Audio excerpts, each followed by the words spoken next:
What's going on YouTube? It's your boy Jarek LG, and today I would like to talk to you guys about one of my favorite cryptocurrencies. And I would just like to preface this by saying I am not a financial advisor, and this is just my own opinion and what I think about ChainLink. And we're gonna get into the white paper. I'm gonna buy some ChainLink, and I'm just gonna give you guys my thoughts about it and what the white paper says about it. So first, let's hop into the white paper. We'll buy some, and then I'll give you guys my thoughts along the way. So let's get into it. All right, so Chainlink, a decentralized Oracle network by Steve Ellis, Ari Jules, and Sergey Nazarov. Now, how I first heard of Chainlink was from Sergey. He was on Lex Friedman's podcast. I'll put that podcast in the link below. It's a super good podcast, and I love the way Sergey thinks. So that was my first introduction to Chainlink, which was about, I would say, probably May. Yeah, May of 2021. So around like $53. And Chainlink is currently trading at 1851.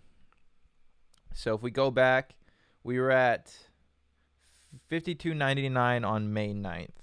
And so we're currently at 1851. And if you're asking me, you don't even really have to ask me anything. Like, look, we know what the potential of Chainlink is. We know that it can go back up to $52 because that's the potential. Like right now, we're down in the slumps, but if you believe in it like I do, then what we're going to be doing, or what I'm going to be doing at the end of this video, is buying $100 worth. So we'll see how much we get for $100. But back to the white paper. So Sergey is the one that put me on Chainlink, but let's just read the abstract and then we'll skim through the rest of the white paper. So September 4th, 2017, abstract. Smart contracts are poised to revolutionize many industries by replacing the need for both traditional legal agreements and centrally automated digital agreements. Both performance verification and execution rely on manual actions from one of the contracting parties or an automated system that programmatically retrieves and updates relevant changes. Unfortunately, because of their underlying consensus protocol, the blockchains of which smart contracts run cannot support native communication with external systems. Today, the solution to this problem is to introduce a new functionality called an oracle that provides connectivity to the outside world. Existing oracles are centralized services. Any smart contract using such services has a single point of failure, making it no more than a traditional centrally run digital agreement. So, what does that mean? Like, if I have a contract with someone in today's world, just say like a bank, right? Or say I live in the Philippines and I'm just like a poor person and I have a contract with a rich person that has a lot of power, right? In the United States, let's say. I have a contract with them. And let's say it's like an insurance contract and for farming. We'll just use the farming contract for example in this video. So, if you're a farmer, you need it to rain. You need it to rain to in order to first grow your crop and then sell it. So if you can't sell it and it doesn't rain, then you can't sell your crop. So there's this thing called crop insurance. So a farmer can buy crop insurance to say like, hey, if it doesn't rain this year, I'm gonna put up this money for crop insurance. And a company, an Oracle network, a centralized Oracle network in the United States, can say like, okay, like we'll if it doesn't rain, then we'll provide you your insurance, your money, so you can sustain yourself and live until the next season. But it's centralized. It's one person. So there is obviously bad actors in anything, right? So if this is like a private fund, just like a small time whatever, they can totally screw over this guy if it doesn't rain, right? Because they have all the power, and if there's no oversight or nobody watching over them, then it doesn't matter. Like they can just do whatever they want, cancel the contract, tamper with it, and it's just a central point of control, which Chainlink aims to get rid of.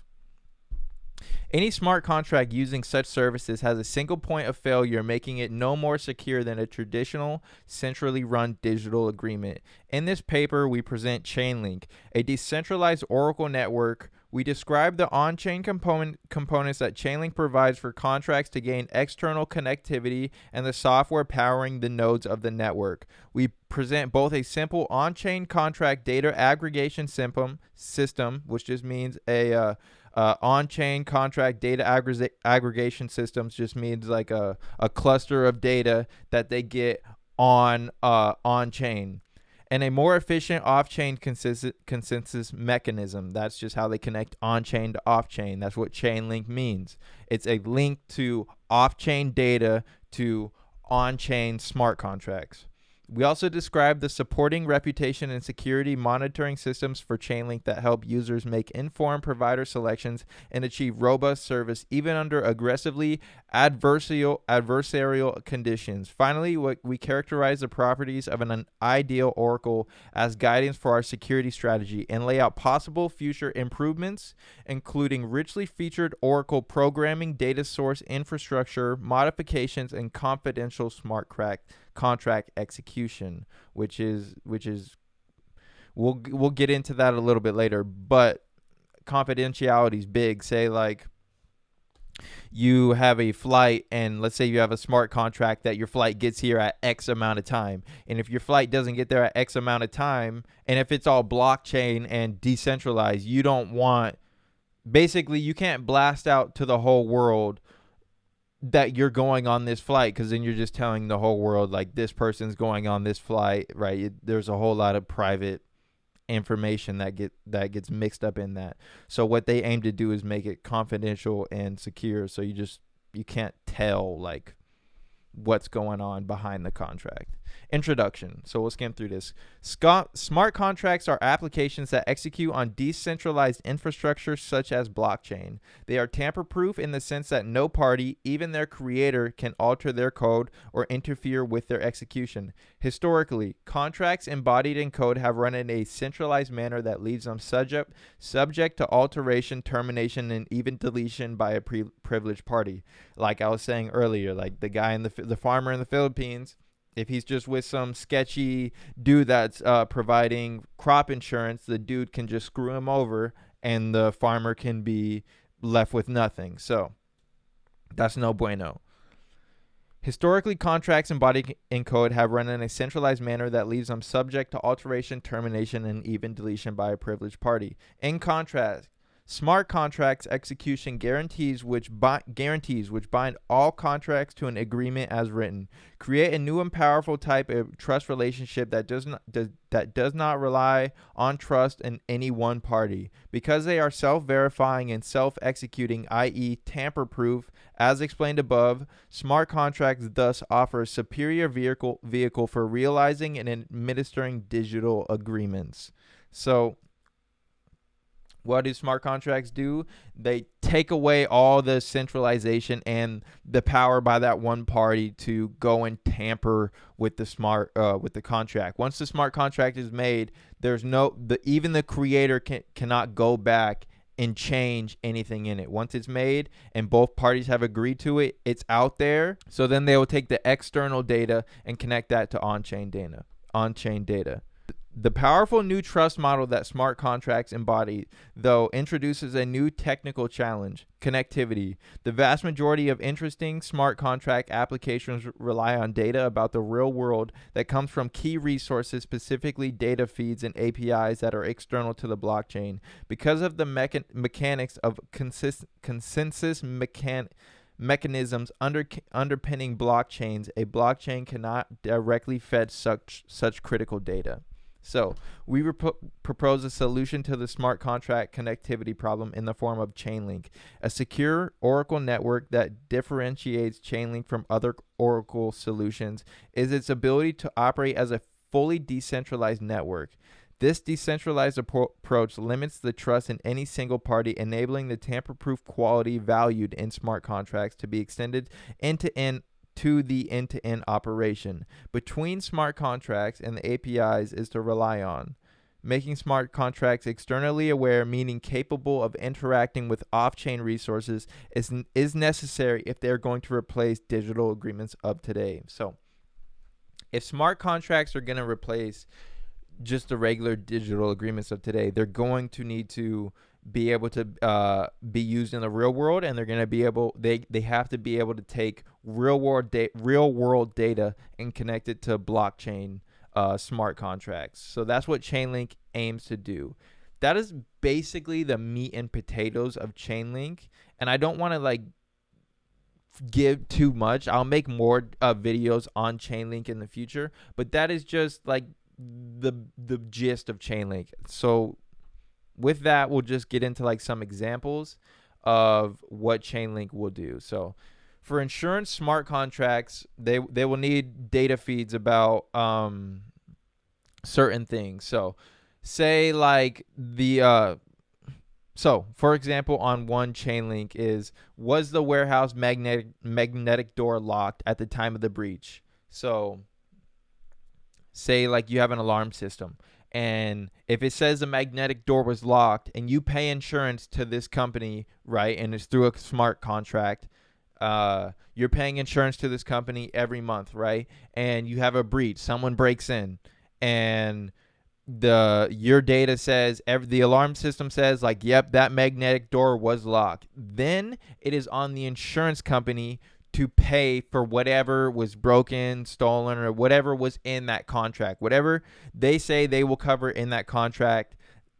If the data from the alarm system says, yes, everything was locked in this, then it's on the insurance company to pay for whatever damages. But if it says, no, it was not locked, and they can just, the data is going to send that to the contract, and there's no overview person that can tamper with it, then the contract's gonna say, okay, well, no, nobody locked it, this is on you, and we don't have to cover any of your damages because that's on you, and this is, the data did it, the code ran itself, and nobody was operating behind it.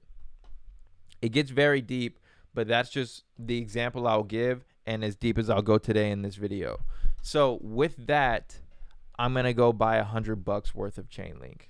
And let's just do a quick overview of what ChainLink is. ChainLink is a binding between on-blockchain smart contracts and off-chain data. Now, this can be used for plenty of things such as insurance, GPS tracking, stock market equities, a bunch of stuff in the future. And we know, or personally, I think it can go back up to $52 because it's been there before. Yeah, all of Bitcoin is kind of in a slump right now, but it's whatever. So with that said, I'm going to buy $100 worth right now.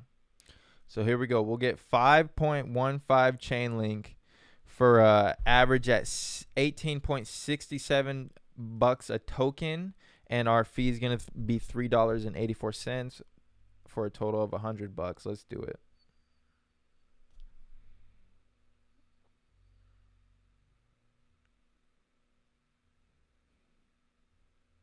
So that's ChainLink. We got it in our account. Let's go do an overview. And personally, I'm playing the long game with all of crypto, but especially with ChainLink. I think a lot of people haven't woken up to what crypto is, and there's still a bunch of FUD. Like even with Tesla hopping in and then hopping out because of his whole fear with green energy. You can make another video about that because Tesla made more money on Bitcoin than they ever did selling cars. And Tesla would never be around if it wasn't for government subsidizations taxing other car vehicles to pay for Teslas. But that's a whole other video. You guys can let me know in the comments if you want that video. But that is ChainLink, which is built on top of the Ethereum network at the moment. They say in the white paper that they aim to go with every token or asset that works with smart contracts. So they will work with everything. And I really believe in ChainLink, and I just think that the future of crypto is going to be big, and this is going to be a big transformation of wealth, but a lot of other countries will rise up out of this because now they will have insurance, savings accounts, and a bunch of other things through ChainLink, Bitcoin, Ethereum, and a whole lot of stuff. So I think it's a very exciting time in crypto. And if you made it to the end of the video, I appreciate you very much. So with that said, it's Jarek LG. I'll catch you guys in another video. Peace.